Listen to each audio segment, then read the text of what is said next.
Imagine a morning in 1596, where dawn's first light spills over the hills of Miyamoto village, Harima province, bathing the rice fields in a golden glow, their green tips swaying like a gentle tide. The air carries the crisp scent of cedar from nearby forests, mingling with the warm, savory aroma of miso simmering in a neighbor's hearth. Cartwheels clatter softly on dirt paths, and a temple bell chimes in the distance, its low hum weaving through the chirping of cicadas. This is the world of Shinmen Benosuke, a 13-year-old lad who will one day be known as Miyamoto Musashi, Japan's greatest swordsman. For now, he's just a boy with a wooden sword and a dream as vast as the hills around him. Benosuke stirs on his tatami mat, the woven straw cool beneath his bare feet, its texture a familiar comfort. His home is modest. Wooden beams frame a low ceiling, a table holds a chipped rice bowl and a cup, and a faint whiff of ink lingers from his father's scrolls. The walls, weathered yet sturdy, seem to whisper tales of samurai ancestors, their grain etched with time. Outside, Miyamoto hums with life. Farmers trudge to fields, straw hats bobbing like lanterns, while a blacksmith's hammer rings out, steady as a heartbeat. It's a village where everyone knows your name, and Benosuke's is already murmured with a mix of awe and doubt, like a breeze that can't decide whether to settle or stir. His father, Shinmen Munisai, is a man carved from the rugged stone of the mountains, a martial artist of repute. His face bears scars like maps of battles past, his eyes sharp but softening when they rest on his son. "Up, boy," he grumbles, his voice like gravel crunching underfoot as he sharpens a jutta in the corner, its metal glinting in the morning light. Munisai's hands, calloused yet precise, move with the ease of a man who's faced death and walked away whistling. He's not one for long speeches, but his rare nods of approval are worth more than a daimyo's gold to Benosuke. Then there's Dorimbo, Benosuke's uncle, a monk at the nearby Shorien temple. He glides into the room like a breeze, his faded robes brushing the floor, their edges frayed but dignified. His gentle smile contrasts Munisai's sternness, and his eyes twinkle with a wisdom that seems to see beyond the horizon. "Focus, young one," he says, handing Benosuke a bowl of miso soup, its steam curling like a dragon's breath, the savory scent warming the air. A sword is only as sharp as the mind behind it. It's the kind of advice that sounds profound until you realize he might just be talking about breakfast, but with Dorinbo, you're never quite sure. And let's not forget Takezo, the village's resident loudmouth. A year older, he struts through Miyamoto like he owns every rice stalk, his laugh booming across the fields. His tunic, a bit too flashy for a farmer's son, catches the sun, and his bokken swings with a swagger that says he's ready to take on the world, or at least the local kids. "Think you can swing that stick, Benosuke?"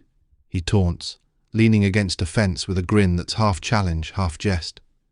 There's a spark of rivalry there, but also the kind of bond forged in the dust of shared childhoods, where insults are just another way to say you're friends. Benosuke's days blend work and training. Mornings find him in the fields, his hands sinking into the cool, damp earth, planting rice seedlings with a swordsman's precision. The sun warms his back, and the rhythmic rustle of stalks is a soothing counterpoint to his restless thoughts. But his heart lies in the dojo, a Spartan room with wooden floors and walls adorned with scrolls of samurai wisdom. Munisai is a relentless teacher, his voice barking commands as Benosuke practices katas, his bokken slicing the air with a whoosh. "Faster, boy! Your enemy won't wait for you to think." Munisai's own sword moves like a dance, demonstrating a parry that seems to defy time itself. Training isn't just about swings and stances. Munisai teaches strategy, reading an opponent's stance, anticipating their strike before it's even conceived. "A sword is an extension of your mind," he says, his voice gruff but patient. "Sharpen your mind, and your blade will follow. Bennosuke listens, his young mind soaking up every word, his calloused hands gripping the bokken tighter, as if it could anchor his dreams. Evenings bring a different kind of lesson. Bennosuke visits Dorinbo at the temple, where the air smells of incense and polished wood, and the soft chant of monks drifts like a lullaby. Dorinbo's tales of Zen masters and samurai legends weave a tapestry of wisdom, patience, focus, the impermanence of all things.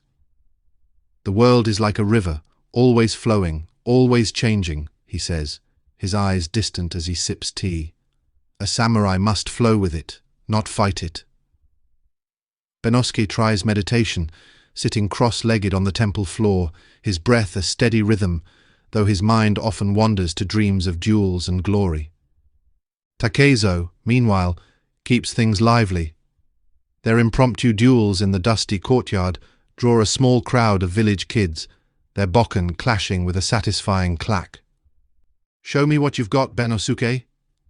Takezo laughs, his eyes gleaming with mischief. Bennosuke meets him blow for blow, their rivalry a spark that pushes them both to improve. Beneath Takezo's bravado lies a grudging respect, a nod to Bennosuke's skill that's as clear as the noon sun, even if he'd never say it aloud. Today, though, is no ordinary day. Word has spread that Arima Kihei, a wandering samurai of the Kashima Shinto Ryu school, has challenged any takers to a duel.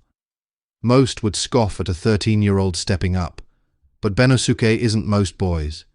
He's been training since he could toddle, his hands calloused from years of gripping a bokken.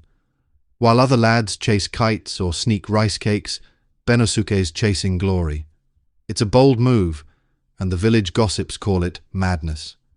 But madness and genius often share the same tatami mat, don't they?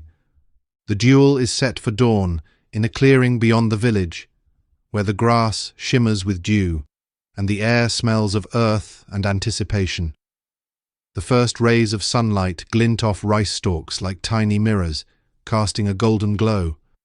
Bennosuke arrives early, his bokken slung over his shoulder, heart thumping like a taiko drum.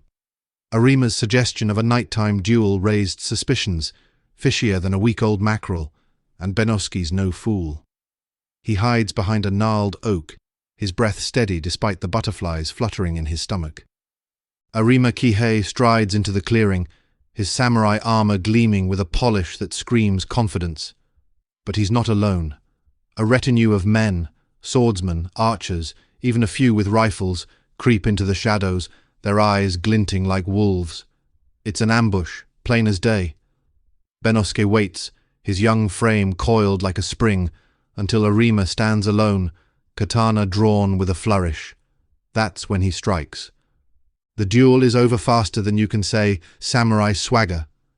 Bennosuke charges, his bokken a blur, catching Arima off guard. One swift strike, and the samurai crumples, his pride hitting the dirt before his body. The ambushers lunge, but Bennosuke's already moving, drawing a second bokken, his father's spare, and carving a path through the chaos like a painter with an aggressive brush. He slips into the rice fields, their stalks closing around him like a protective curtain, leaving his foes dumbfounded. Back home, the village buzzes with the news. Munisai claps his son on the back, a rare grin breaking through his stern facade. "Not bad, boy," he says, which is practically a love poem from him. Dorinbo nods, his smile serene as a lotus pond, murmuring about the warrior's path being one of balance. Takezo, lounging by the fence, tries to play it cool, but can't hide the respect in his eyes. "Guess you're not just a kid with a stick anymore," he mutters, kicking a pebble. "High praise indeed." The days following the duel are a whirlwind. Old men nod sagely, predicting a great future, while mothers cluck their tongues, worried for the boy's safety. Munisai intensifies training, his voice sharper now, sensing his son's potential. "Skill alone won't keep you alive," he says, teaching Bennosuke to read an opponent's intent in their stance, their breath. Dorinbo too steps up, guiding Bennosuke through Zen meditation, urging him to find calm amidst chaos. Be like water, he says, flowing around obstacles. Takizo becomes a regular sparring partner, their duels a village spectacle. You're good, Benosuke, but I'm better, he teases, though his grin betrays admiration. Their clashes draw cheers, the clack of bokken a rhythm that binds them. One evening, as they rest, Takizo admits, "You might just be the best someday." Benosuke laughs, wiping sweat from his brow. "I'll settle for better than you." As the sun climbs higher, bathing Miyamoto in golden light, Benosuke sits by a stream, its gentle gurgle a soothing counterpoint to his racing thoughts. He's won his first duel, a feat most grown men wouldn't dare. Yet there's no arrogance, just a quiet spark of purpose. He's not just Shinmen Benosuke anymore. He's the boy who'll become Musashi, the sword saint. And as the cicadas sing their endless song, you can't help but feel this is just the beginning of something extraordinary. In the spring of 1604, Miyamoto Musashi stood at the edge of Miyamoto village, the familiar hills of Harima province fading behind him. 8 years had passed since his bokken struck down Arima Kihei, the samurai's fall etching his name into local lore. Now 20, Musashi felt a restless pull to test his skills beyond the village's quiet fields. The path stretched ahead, winding through cedar groves where the air carried the sharp scent of resin. Musashi's sandals crunched on gravel, his patched brown kimono swaying with each step. His dual swords, katana and wakizashi, hung at his side, their steel polished despite the road's dust. He walked with purpose, his hazel eyes scanning the horizon, seeking opponents who could challenge his skill and sharpen his craft. The memory of Arima's defeat fueled him, but it wasn't enough. He needed to face the best, to know if his will matched his blade. By midday, he reached a mountain pass, the air cool and damp from morning mist. He paused to tighten his hair's cord, his thoughts turning to his goal, to duel the greatest swordsman, like the whispered name Sasaki Kojiro, whose nodachi was said to be unmatched. A sparrow's chirp broke his reverie, and he pressed on, the path descending into a valley where a river glinted under the sun. The road unfurled like a ribbon across Japan's heartland, each step pulling him deeper into its embrace. Sparrows darted overhead, their cheerful trills weaving through the rustle of leaves, while the gravel crunched rhythmically beneath his worn sandals. By nightfall, he reached a roadside inn, its thatched roof aglow with lantern light, the savory aroma of miso soup and roasted chestnuts curling through the air. Inside, travelers huddled over steaming bowls, their voices a soft murmur. Tales of bandits on the northern roads, a swordsman named Sasaki Kojiro, whose long nodachi was said to slice the wind itself. Musashi listened, his hazel eyes narrowing slightly, the name lodging in his mind like a stone in a stream. Kyoto loomed on the horizon, a city pulsing with life. As Musashi crossed its threshold, cherry blossoms drifted like pale snowflakes, their sweet fragrance blending with the smoky tang of grilled fish from bustling stalls. The streets thrummed with sound, merchants' voices rising in a melodic chorus, hawking silks that shimmered like liquid, spices that pricked the nose, and lacquered bowls gleaming in the sun. The clop of gaiter sandals on cobblestones formed a steady beat beneath the hum of temple chants, their incense curling skyward like a prayer. Musashi wandered, his road-worn frame drawing curious glances. Near a bridge over the Kamo River he encountered Ren, a wiry street performer with a patched green tunic and a grin as wide as the sky. Ren juggled bamboo sticks with fluid grace, his movements a dance. "You look like trouble, swordsman," he called, tossing a stick Musashi's way. "Catch!" Musashi snatched it mid-air, twirling it like a bokken, earning a bark of laughter. "Trouble finds me," he shot back, his eyes glinting with amusement. Over a shared skewer of grilled eel, its salty richness a burst of flavor, Ren spun tales of Kyoto's hidden corners, rival dojos vying for dominance, whispered duels in moonlit gardens. "The Yoshioka school's the big name here," Ren said, leaning in. Think you can take them? Musashi's smile was slight, his silence an answer. The Yoshioka Dojo in Kyoto stands as a towering pillar of samurai tradition. For decades, this school has trained the elite, its name synonymous with the finest swordsmanship in Japan. Founded by Yoshioka Kenpo, a master under the Ashikaga shogunate, it has grown into a formidable institution, boasting over 100 students and a lineage of champions. The polished wooden floors gleam with morning light streaming through paper screens, the air heavy with the sharp scent of cedar and the faint musk of sweat from the gathered crowd. The walls are lined with scrolls detailing victories over rival schools, their ink faded, but their prestige undimmed. This is no ordinary challenge. Musashi, a lean 20-year-old ronin, steps inside, his patched brown kimono marked by road dust. His piercing hazel eyes scan the room, calm yet focused, his calloused hands resting on a katana in deep red and a bokken in soft orange at his side. His presence sends a ripple through the students, their murmurs rising like a soft wind. Seijuro Yoshioka, the school's head, steps forward, a stern, middle-aged master with a lined face and short black hair bound tightly. His dark blue kimono, crisp and formal, clings to his broad frame, his polished katana in rich gold raised in a high guard. "You dare challenge us, Ronin?" he snaps, his voice cutting through the tension. The crowd tenses, some clutching their practice swords, others shifting uneasily. Musashi meets his gaze, his expression steady. "Your skill is impressive," he says softly, his humility a quiet counter to the challenge. He draws his blades, the katana's edge glinting as he shifts into a low stance. Seijuro lunges, his katana arcing downward in a heavy overhead slash, the blade whistling through the air with force. Musashi's katana rises to meet it, the two steels clashing with a resonant clank that reverberates off the wooden walls, the impact jolting his arms. His wakizashi darts forward, a precise jab aimed at Seijuro's wrist, striking with a sharp crack that echoes in the stillness.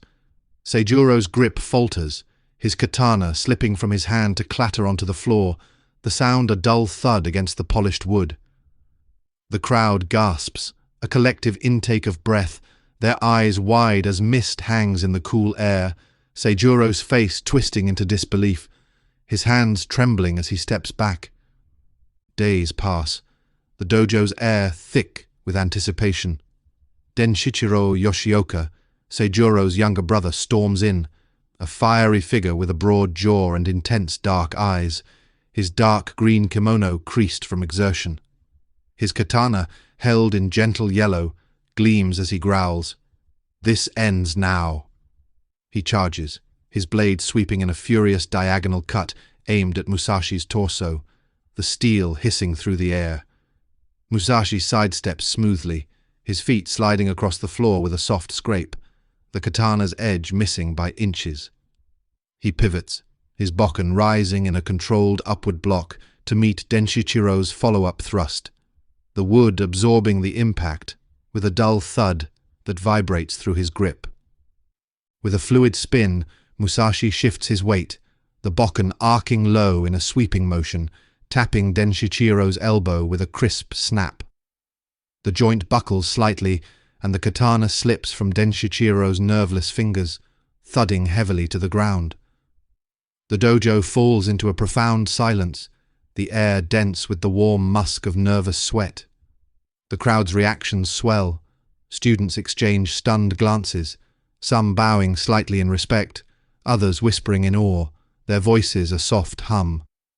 Musashi lowers his weapons, bowing respectfully, and says, "Your strength has taught me much." His voice low and sincere, a mark of humility that softens the room's tension. The victories carve Musashi's name into Kyoto's lore, the dojo's stillness, a testament to his skill. The paper screens flutter gently, the morning light fading as the crowd disperses, their footsteps echoing into the distance, leaving only the scent of wood and the memory of a duel that echoes through history. The city hummed with his exploits, but Musashi sought no acclaim. By a temple garden, where koi drifted lazily in a pond, he met Yuki, a spirited archer with short black hair bound by a red ribbon, her leather armor etched with subtle patterns. "Fancy yourself a swordsman, eh?" she teased, notching an arrow with a smirk. They sparred in a nearby clearing, her laughter ringing as she danced away from his bokken, her bowstring twanging with each shot he dodged. "Not bad for a wanderer," she conceded, as she lowered her bow. "Keep that blade sharp," she added, her dark eyes warm with respect. Their fleeting bond lingered in his mind, her wit a bright spark against the road's solitude. On a winding mountain pass beyond Kyoto, Musashi crossed paths with Jiro, a gruff merchant whose weathered cloak sagged with dust, his grey beard bristling as he adjusted his pack. "Heard you humbled the Yoshiokas," Jiro grunted, tossing him a rice ball wrapped in bamboo leaf, its salty grain a small comfort. "Any tales worth hearing?" he asked, settling against a rock. Jiro's gravelly voice spun warnings of bandit trails ahead, his practical advice steering Musashi clear of an ambush. Their shouts faded into the trees as he slipped away, bokken at the ready, but unbloodied. Through it all, whispers of Sasaki Kojiro grew louder, a thread weaving through every inn and crossroads. At a fire-lit tavern, a traveller's voice cut through the din. "Kojiro's nodachi is a storm, never lost a duel." Musashi leaned closer, the fire's glow dancing across his scarred jaw, his mind turning over the challenge. Kojiro loomed on the horizon, a storm yet to break, their soon-to-be infamous duel a distant echo growing nearer with each step. Musashi trudged along a dirt road, the mud sucking at his sandals after a night of heavy rain. The air smelled of wet earth and pine, and the sky above was a dull grey, the sun hidden behind thick clouds. His kimono, patched from past fights, hung heavy with dampness, but his two swords, one long, one short, stayed dry under his careful watch. Word of Sasaki Kojiro, the master of the long nodachi blade, had started to reach him more often now. A peddler he'd passed earlier that day had muttered, "Kojiro's unbeatable. His strikes are too fast to dodge."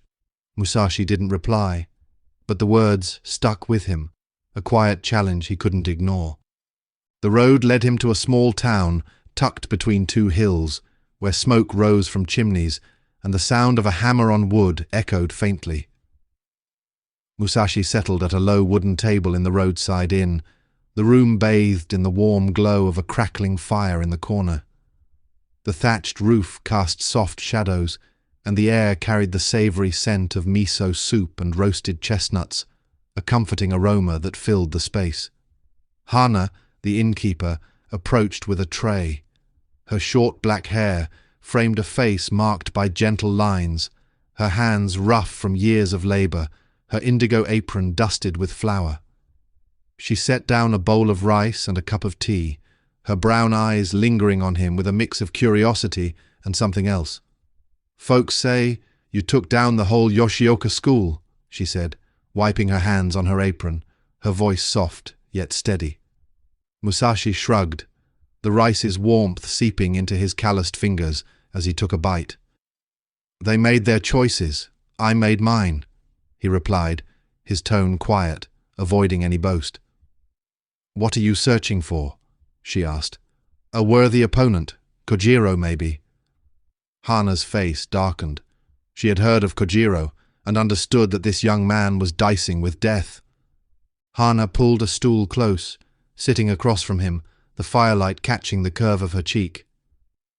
"I've got my own fight here, keeping this place running," she said, her gaze dropping to the worn table, fingers tracing a scratch. "Bandits took half my stores last month, and I've barely kept them at bay." Her voice trembled slightly, revealing a vulnerability that struck Musashi. He paused, teacup halfway to his lips, the bitter taste grounding him as he set it down. He leaned forward, his eyes meeting hers. "Stand firm once, and they'll think twice," he said, his words firm but gentle. drawn from his own struggles. Hana's lips curved into a small smile, a spark of resilience breaking through. "Easy for a swordsman to say," she teased, her tone lightening the air between them. Musashi chuckled, a rare warmth softening his usually guarded expression. "Maybe," he admitted, "but I've faced trouble with less than a sword." He glanced at his Bokken by the wall, then back at her, his gaze lingering. Hana leaned in slightly, her hands resting on the table, fingers brushing the edge near his. "You've got a steady way about you," she said, her voice dropping to a whisper. "Most men take what they need and leave. You stay. Listen." The admission hung between them, a thread of connection tightening in the quiet. Musashi felt his chest tighten, not with battle's rush, but with a different kind of warmth. He reached out, his hand covering hers briefly, the contact gentle yet electric. "You're stronger than you know," he said, his voice low. The fire crackled, casting flickering shadows as they sat in companionable silence. Hana's eyes held his, a mutual understanding passing between them. As the evening deepened, the inn grew still, and Musashi found himself drawn to her side. They talked late into the night, her tales of village life weaving with his stories of the road, their voices a soft duet against the fire's hum. In the dim light, their hands met again, and a tender moment unfolded, lips brushing in a hesitant kiss, a quiet passion born of shared strength. They became lovers that night, the inn's warmth wrapping them in a fleeting intimacy, a rare pause in Musashi's relentless journey. At dawn, the sky cleared to a pale blue, the inn's wooden frame silhouetted against the light. Musashi rose, his Bokken in hand, the memory of Hana's touch lingering on his skin. She stood in the doorway, her hair slightly mussed, a small cloth pouch of dried fruit in her hands. "Don't get yourself killed before you come back," she said, her voice steady but laced with emotion, pressing the pouch into his palm, her fingers lingering a moment longer. He nodded, meeting her gaze with a promise in his eyes. "I'll return if the road allows," he said, tucking the pouch into his belt. She waved as he stepped away, her figure shrinking against the inn's wall.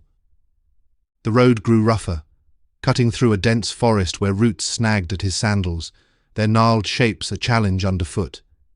By noon, he reached a river, its banks swollen from recent rains, the water rushing with a low, steady roar. The wooden bridge swayed as he stepped onto it, the planks groaning with each careful movement, the wood creaking under his weight. Halfway across, shouts cut through the air. 3 men in tattered clothes blocked the other side, their clubs gripped tightly. "Pay up, or you're not crossing," one growled, tapping his weapon against his palm with a dull thud. Musashi kept walking, his pace steady. "Move," he said, voice flat. The leader swung his club, aiming for Musashi's head, but the swordsman sidestepped, grabbing the man's arm and twisting it until the club dropped. The other 2 rushed in, but Musashi drove his elbow into one's chest, sending him sprawling, then kicked the legs out from under the third. It was over in moments. The bandits scrambled off, cursing as they ran. Musashi crossed the bridge, brushing mud from his sleeve, and kept going. Days later, the sea came into view, its waves crashing against a rocky shore. He reached a fishing village where boats bobbed in the water and nets dried on racks. A man named Jiro, broad-shouldered and loud, was repairing a hull when Musashi approached. "Heard you're after Kojiro," Jiro said, not looking up from his work. "Good luck. That man's a demon with a blade." Musashi watched him hammer a nail into place. "I'll need a boat to reach him," he said. Jiro laughed, a deep, rough sound. "Take one of mine. Just don't sink it." He pointed to a stack of oars nearby. "Grab one of those too. Might come in handy." Musashi stayed the night, sleeping on a mat near the docks. The next morning, he picked up an oar from Jiro's pile, long, solid, and worn smooth from use. He spent an hour carving it with his knife, shaping it into a crude Bokken. It wasn't steel, but it felt right in his hands, balanced and strong. The villagers watched, puzzled, but said nothing. As he worked, the sound of the waves filled the air, steady and calming, and Musashi's mind sharpened with focus. The villagers lingered nearby, their eyes tracing his every motion. A fisherman paused, net slung over his shoulder, and tilted his head. "What's he making?" he muttered. A woman with a basket of clams whispered back, "A weapon, maybe?" Musashi tested the bokken's weight, swinging it through the air with a soft whoosh. It was no katana, but its balance felt alive in his grip. Light, sturdy, unorthodox. The sun hung low, gilding the sea, and he rose, tucking the wooden blade under his arm. Jiro, the boatmaker, waited by a small skiff, his grin wide. "She'll get you there," he said, slapping the hull. Musashi nodded, stepping aboard, the boat swaying gently beneath him.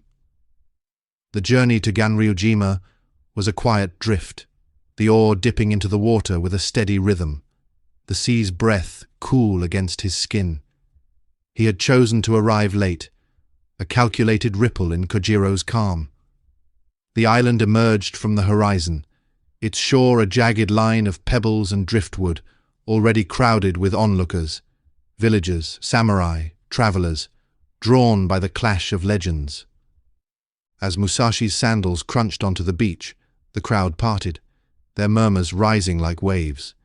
He carried his dual blades at his hip, but it was the Oar-Bokken in his hand that drew gasps. "Wood?" a voice hissed. "He's facing Kojiro with that?" Another scoffed, half laughing. The tension thickened, a living thing, as Musashi's gaze settled on his opponent. Sasaki Kojiro stood at the shore's heart, a towering figure in a green kimono edged with gold, his long hair streaming in the breeze. His nodachi gleamed, its blade a silver arc longer than most men's reach. His blue eyes glinted with sharp amusement as he called out, "Late, Musashi!" "And armed with a paddle?" The crowd tittered, a nervous edge to their laughter. Musashi's face remained still, his voice cutting through the air like a blade. "Steel or wood, it's the hand that matters."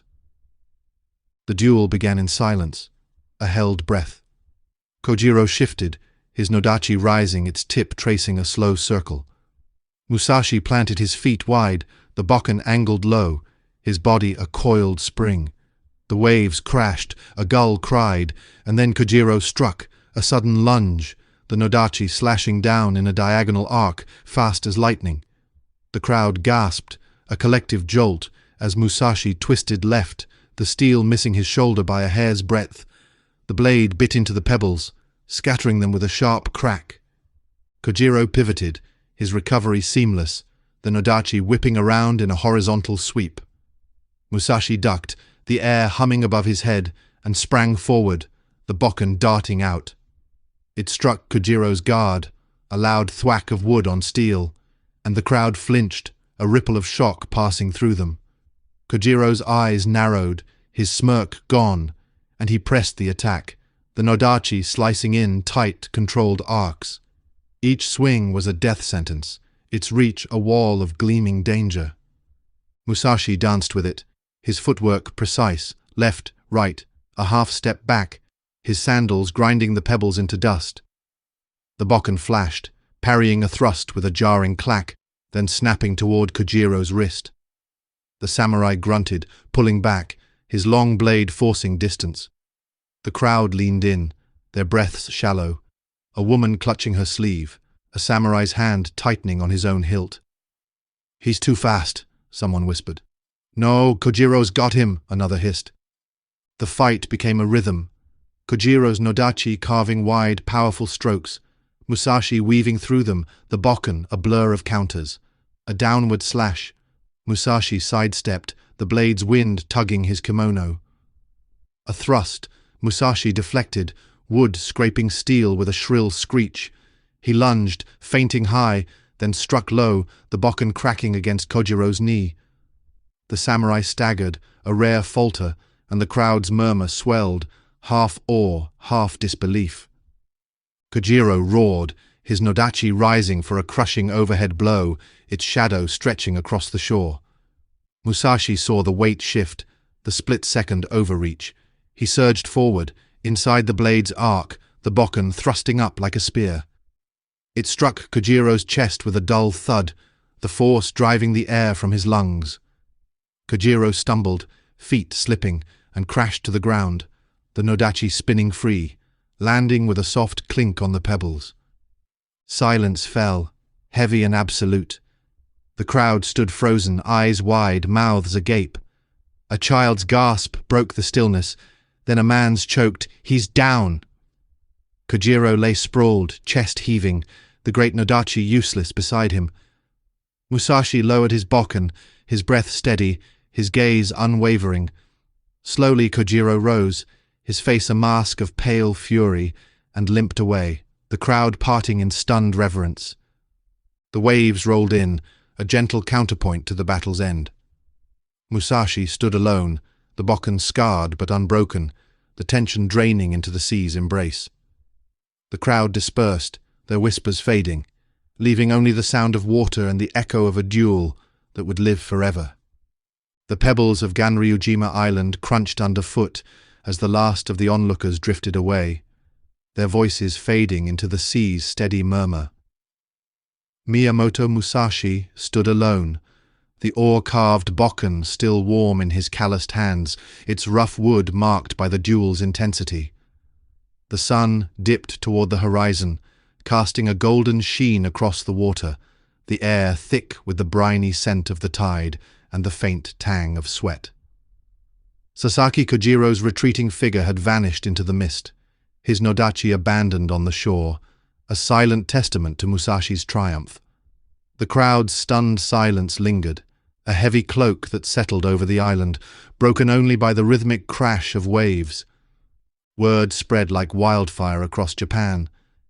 In coastal villages, fishermen gathered around flickering lanterns, their nets piled at their feet, murmuring about the ronin who felled Kojiro with a wooden oar. "He didn't even use a real sword," one said, shaking his head, the disbelief etched into his weathered face.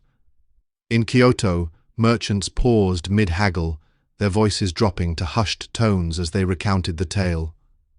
"Kojiro, unbeatable Kojiro, beaten by a stick," a silk trader whispered, his fingers pausing over a bolt of fabric. The shock rippled outward, a wave that carried disbelief and awe. Samurai in Edo tightened their grips on their katanas, their honor pricked by the thought of a wanderer outsmarting tradition. "A fluke," one muttered, but his companion shook his head. "No skill. Pure, raw skill." Rumors twisted the story with each retelling. Some claimed Musashi had carved the oar mid-duel, a feat of speed and madness. Others swore the bokken glowed with some mystical power, a tale that spread to rural taverns. A young boy in a fishing village near Osaka ran through the streets shouting, "He turned the sea against Kojiro," a fanciful embellishment that drew laughter and wide eyes. The truth, Musashi's late arrival, his unorthodox weapon, his precise strike, faded beneath the legend, each version growing wilder, more colorful. By the time the tale reached the northern provinces, it was said he'd fought a dozen men, not one. The oar a magical staff that bent steel. Musashi's reputation soared, a rising tide that lifted him from a mere ronin to a name whispered with reverence. In dojos across the land, instructors adjusted their teachings, muttering about the oar technique as a cautionary tale. A traveling monk, his robes patched and grey, spoke of Musashi in a temple courtyard, his voice low. "He's no ordinary swordsman. His mind is his blade." Samurai sought him out, some to challenge, others to learn, their letters piling up at inns where he rested. A lord in Osaka sent an envoy with an offer of service, the man bowing deeply. "Your name carries weight now," the envoy said, presenting a sealed scroll. Musashi accepted it with a nod, but his feet itched to move on, the weight of fame an unfamiliar burden. As he sailed back to the mainland, the sea's gentle rocking lulled him into thought. The skiff creaked under his weight, the oar dipping into the water with a soft splash, the salt air cooling his brow. He turned the Bokken over in his hands, its scars a map of the duel. Kojiro's missed strikes, his own decisive blow. The victory replayed in his mind, the Nodachi's whistle, the crowd's gasp, the thud of Kojiro's fall. It was skill, yes, but also timing. Arriving late had thrown Kojiro off, a lesson from his youth under Munisai's stern tutelage. Yet the ease of it gnawed at him. Kojiro's pride had been his downfall, a mirror Musashi feared reflecting his own. He thought of the onlookers, their shock, their awe, and felt a pang of isolation. The duel had elevated him, but at what cost? The Bokken's weight seemed heavier now, not from the wood, but from the expectations it carried. Dorinbo's words from years ago surfaced, "Flow like a river." Musashi exhaled, letting the tension slip away with the tide. Victory was not the end, but a step toward understanding, toward a balance beyond the blade. In a small port town, he stopped at an inn, the wooden floor creaking under his sandals. The room was simple, tatami mats, a low table, a lantern casting a warm glow.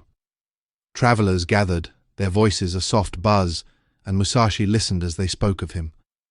"He's a ghost with that oar," one said, a trader with a crooked nose.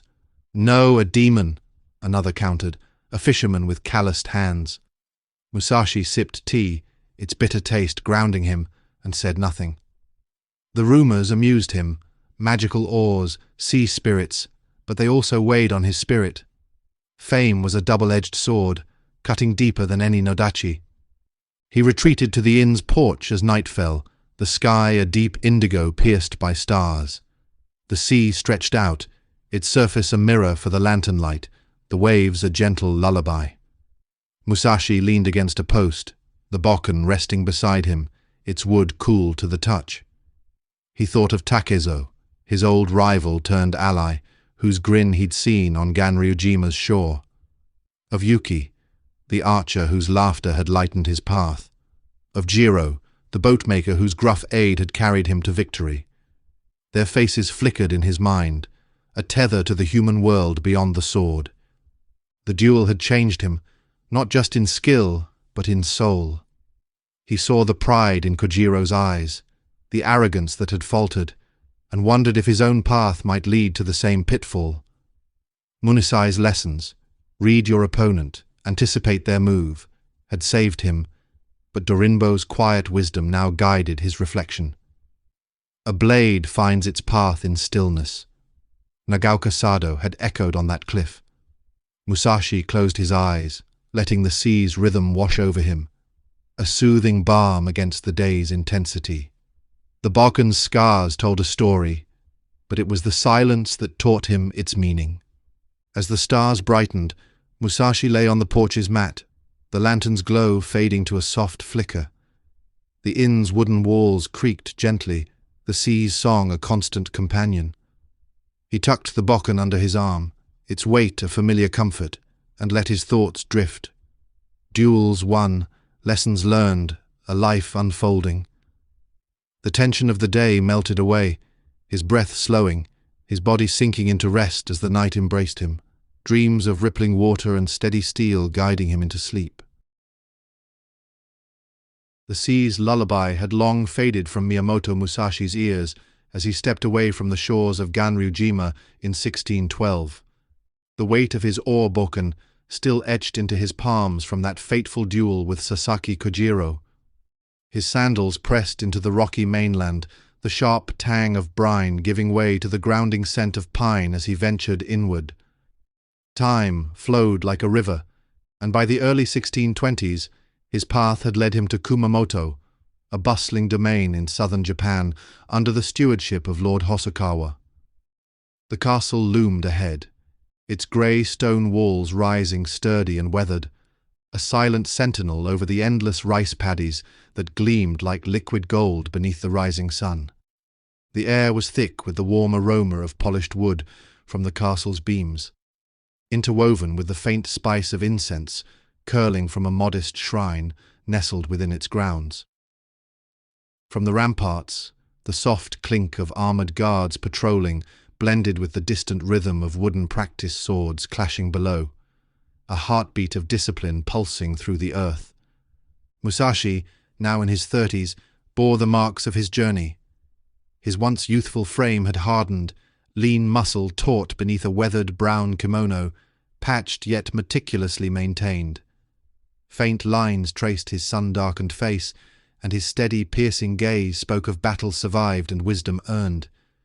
At his side hung his dual swords, a katana and wakizashi, their steel dulled by countless strikes, yet honed with a craftsman's care.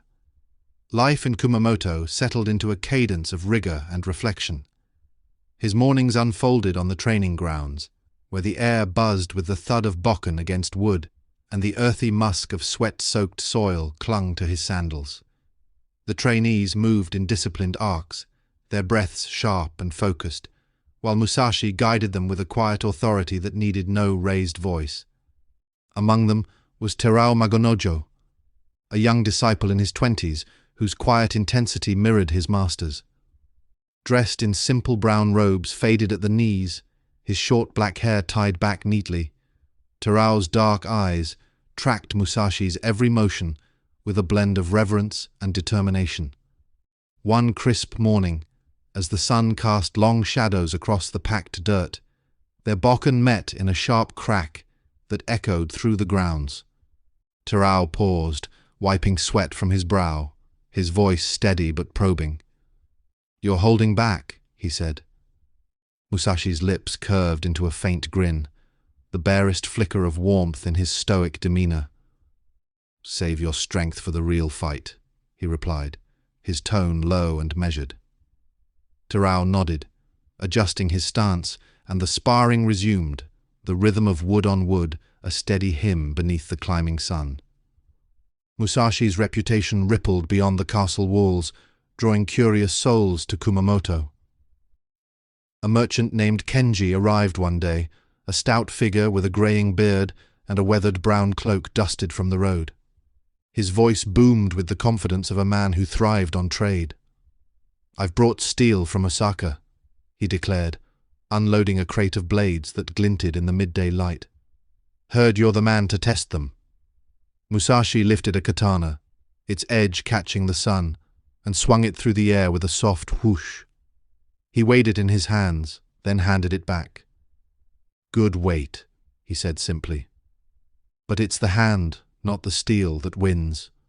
Kenji's laughter rumbled like distant thunder. "Fair enough. I'll stick to coins." Their exchanges brought a rare lightness to the training sessions, the merchant's pragmatic wit a counterpoint to the grind of martial practice. Not all visitors came with wares.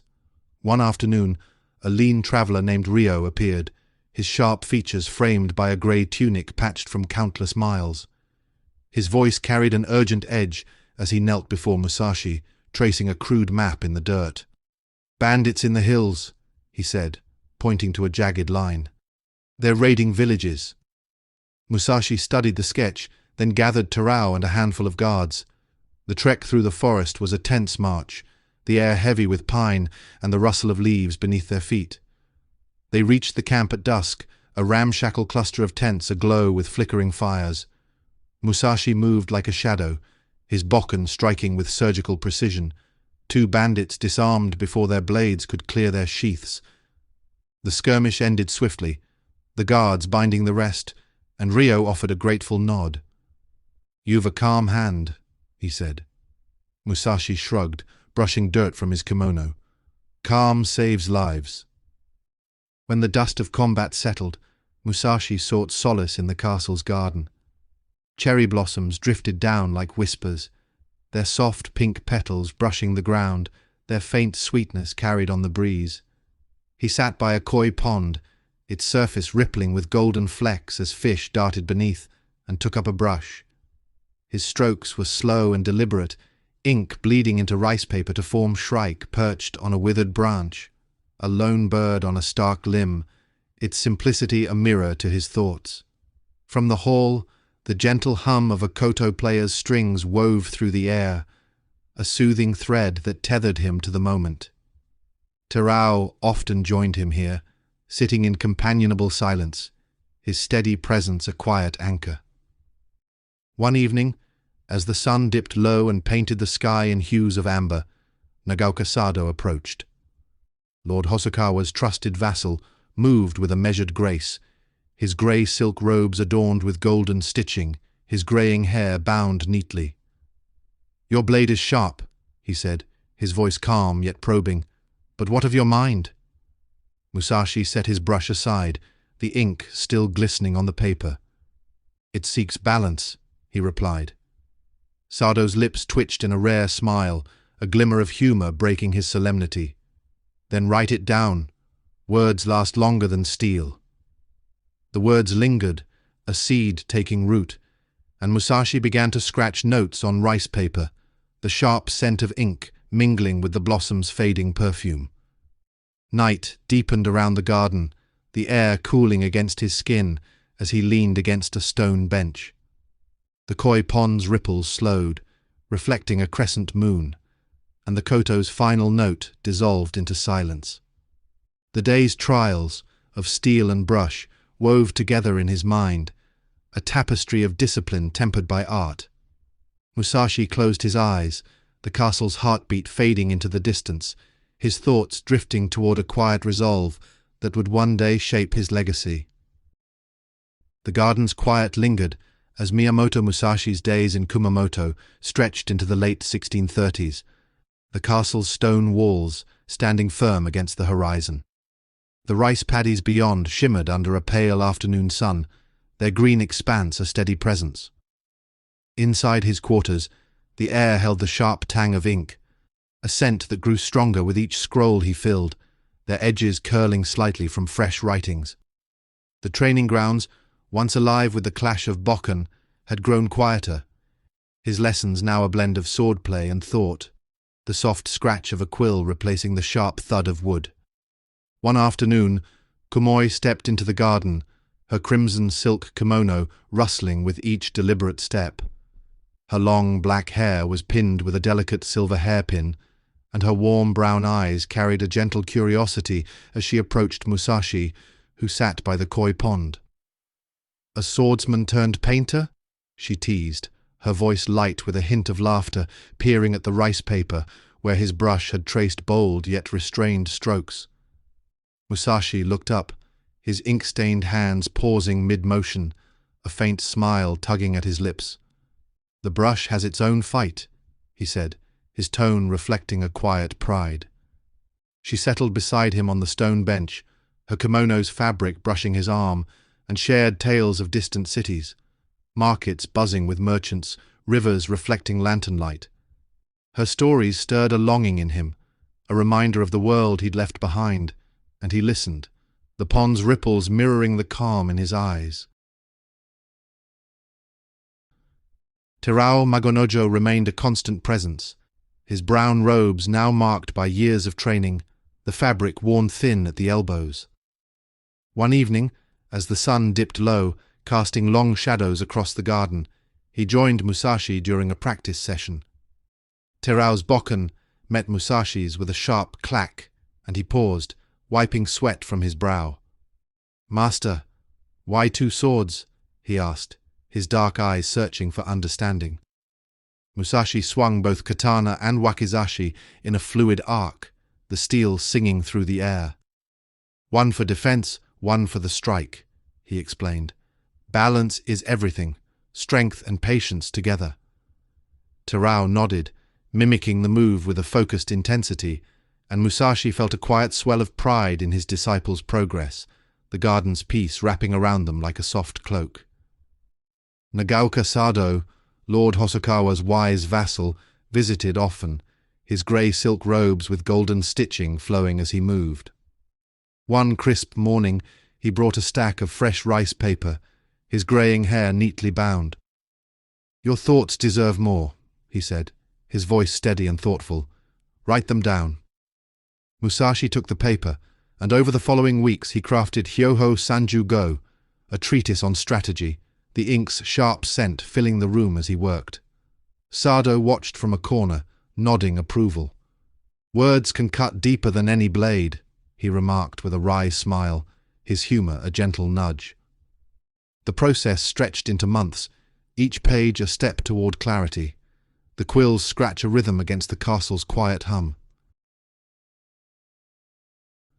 A new figure, Kenta, a young scribe with a reserved demeanor, joined Musashi's circle. His black hair was tied with a simple cord, his grey tunic plain but clean, his hands steady as he copied Musashi's writings. One day, as they sat by a low table, Kenta set down his brush and said, "Your words are heavy with meaning." Musashi nodded, his own hands pausing over a scroll. "They carry a lifetime," he replied, a hint of weariness in his voice. Kenta's diligence brought order to Musashi's scattered notes, their partnership deepening into a quiet trust that steadied the older man's mind. One morning, a messenger arrived with news of a rival dojo in a nearby town challenging Musashi's Niiten Ichiryu style. He and Terao set out, the road dusty underfoot, the air thick with the scent of wild grass and the distant bleat of goats. The dojo was modest, its walls lined with faded scrolls, the room filled with the musty smell of old paper and the tension of a gathered crowd. The leader, Taro, a stocky man with a scarred cheek and a dark blue kimono, faced Musashi, his katana drawn. "Your style is a passing fad," Taro sneered, his voice rough. Musashi met him with a calm stance, his dual blades flashing in a quick draw. The fight was brief. Taro lunged with an aggressive overhead swing, but Musashi sidestepped, his katana blocking with a solid clank, then tapped Taro's shoulder with his wakizashi, the contact light but firm, ending the bout. The onlookers clapped, their respect a quiet wave, and Musashi bowed slightly. "Your effort sharpens us all," he said, his humility earning nods. Back in Kumamoto, Kumoi returned, her presence a warm interruption to his routine. "You've softened, swordsman," she said, her laugh soft as she sat by the pond, her kimono's crimson folds pooling around her. Musashi set down his brush, the ink still wet. "Age teaches what steel cannot," he replied, his tone reflective. Her tales of a festival, dancers in bright robes, drums beating a steady rhythm, inspired a new painting, its colors bold yet controlled, the brush strokes a dance of memory, the garden's peace wrapped around them, the koi pond's ripples a mirror to his thoughts, her laughter a gentle echo in the stillness. As night fell, Musashi sat by the pond, the water reflecting the amber sky above. The koto's hum had faded, leaving only the soft rustle of leaves in the breeze. He traced the ink stains on his hands, feeling a quiet pride in the day's work. Battles fought, lessons shared, art created. Terao's dedication, Kenta's quiet support, Kumoi's warmth, and Sado's guidance wove a tapestry of his later years. The garden's stillness lulled his mind, his breath slowing as he rested against the stone bench, the night air cool against his skin, his reflections guiding him toward a peaceful rest. As the years rolled into the early 1640s, Miyamoto Musashi's footsteps grew slower with each passing season. The castle's stone walls, once a bastion of discipline, now felt like a distant echo of his younger days, the rice paddies beyond stretching wide under a sky, often clouded with the promise of rain. The air carried the faint, earthy scent of damp soil from the fields, mingling with the sharp tang of ink that clung to his quarters, where stacks of rice paper bore the weight of his thoughts. The training grounds, once alive with the clash of Bokken, had quieted, his lessons now rare as his body creaked with age. At 60, his lean frame bore the marks of a lifetime, faint scars crisscrossing his hands, his greying black hair loose and streaked with silver, his hazel eyes clouded yet sharp with wisdom. Terao Magonojo, now in his late 30s, remained a steadfast presence, his brown robes worn thin from years of service, his short black hair tied back with a simple cord. His dark eyes, once wide with youthful awe, now held a steady respect as he assisted Musashi in the mornings. One day, as they sat by a low table, Terao handed him a cup of green tea, its bitter aroma rising in the cool air. "Your hands still move like the wind," he said, a hint of admiration in his voice. Musashi took the cup, his fingers trembling slightly as he sipped. "The wind slows with time," he replied, a faint smile creasing his weathered face. "But the mind endures." Terao nodded, setting out fresh paper, their routine a quiet dance of mutual support. News from beyond the castle walls reached Musashi through a steady stream of visitors. A merchant named Hiroshi, a stocky man with a weathered face and a brown cloak patched from travel, arrived with tales from Edo. "Your name's in every dojo," he said, unloading a sack of rice. "They call you the Oar Master now." Musashi chuckled, the sound rough but warm. "An oar was just wood," he said, waving a hand dismissively. "Skill made it more." Hiroshi grinned, setting the rice down. "Still, it's a story that sells.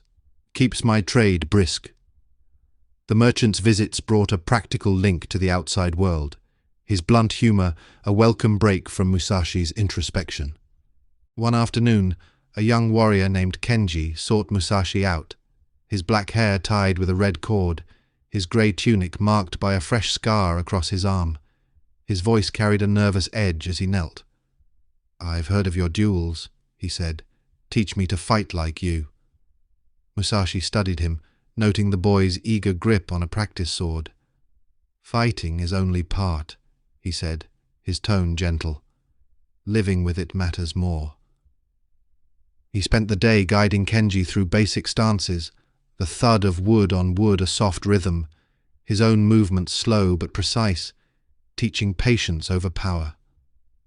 The castle's garden remained his sanctuary, the cherry blossoms now sparse, their petals falling with a gentle rustle, the air tinged with their fading sweetness. Musashi often sat by the koi pond, its surface rippling with golden flecks as fish darted beneath. The water's soft lap, a constant companion. One evening, as the sun dipped low, Kumoi appeared, her crimson silk kimono rustling as she approached. Her long black hair was pinned with a silver hairpin, her warm brown eyes softening at the sight of him. "You've grown quieter," she said, her voice a gentle tease, settling beside him. Musashi set down his brush, the ink still wet on a sketch of a lone tree. "The sword taught me noise," he replied. "The brush teaches silence." Kumoi leaned closer, her kimono brushing his arm, and shared tales of a festival in a distant town, dancers in bright robes, drums beating a steady pulse. "Life moves on," she said, her fingers tracing the bench's edge. Musashi listened, the memories stirring a flicker of nostalgia, his hand resting near hers, the contact a quiet comfort. "It does," he agreed, his voice low. "And I've learned to watch it pass." Her presence brought a warmth to his days, a reminder of connections beyond the blade.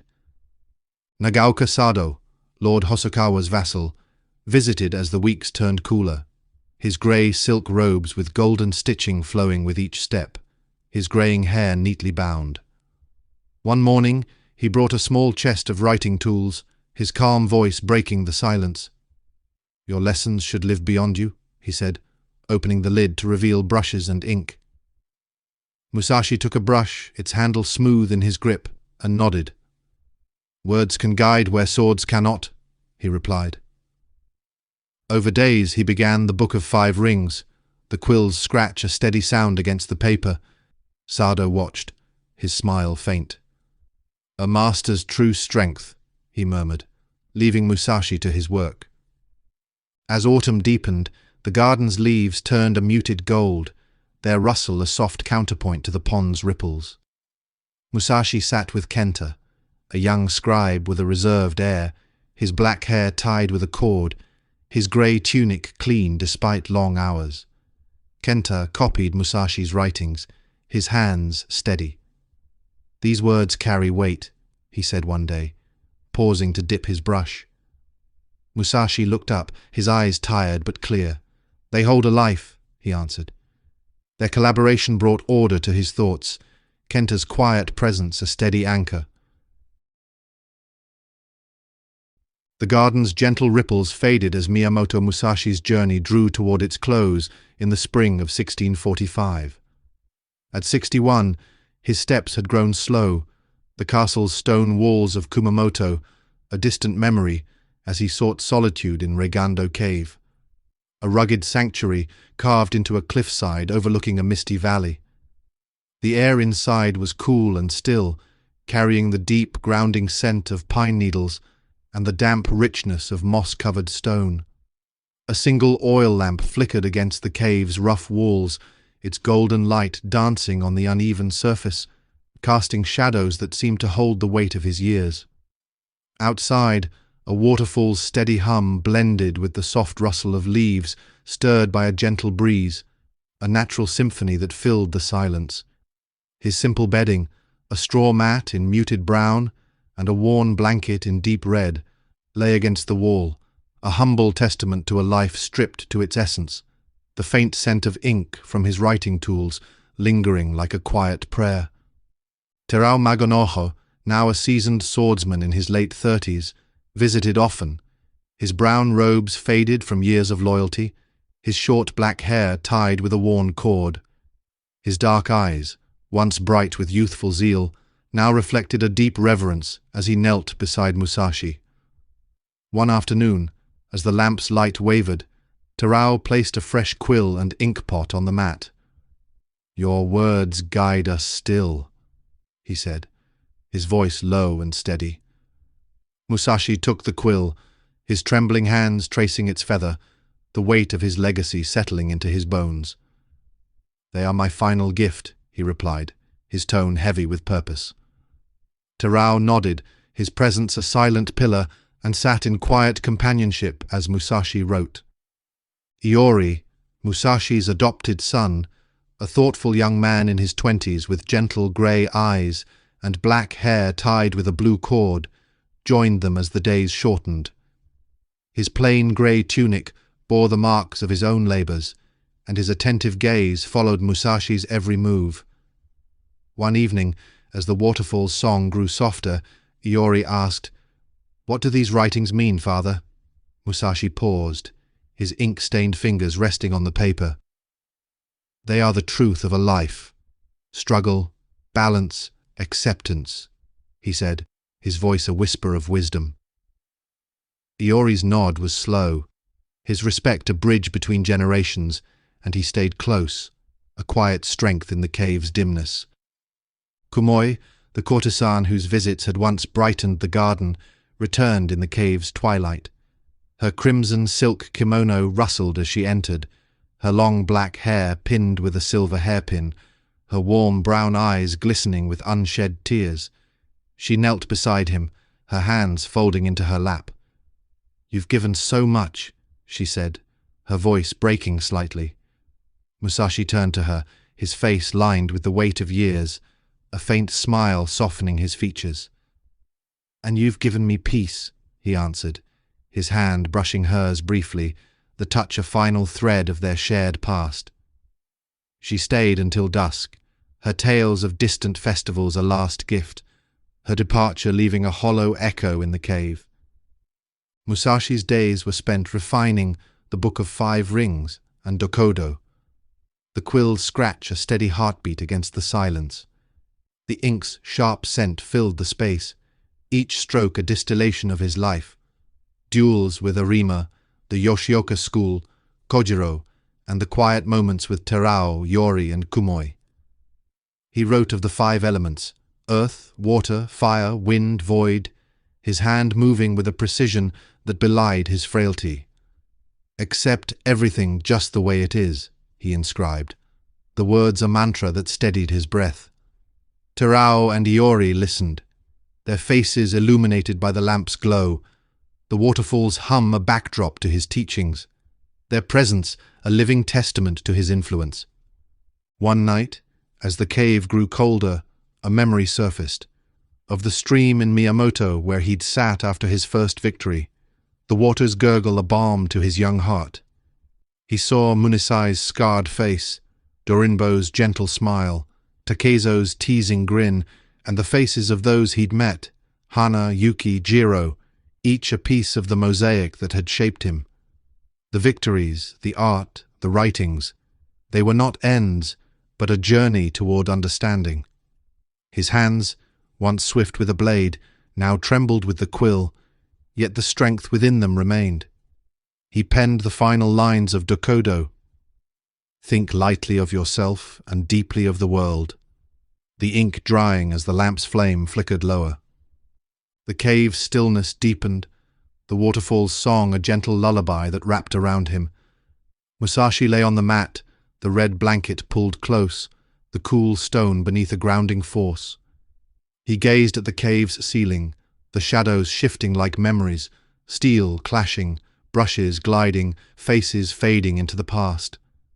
His breath slowed, each inhale a release, each exhale a surrender.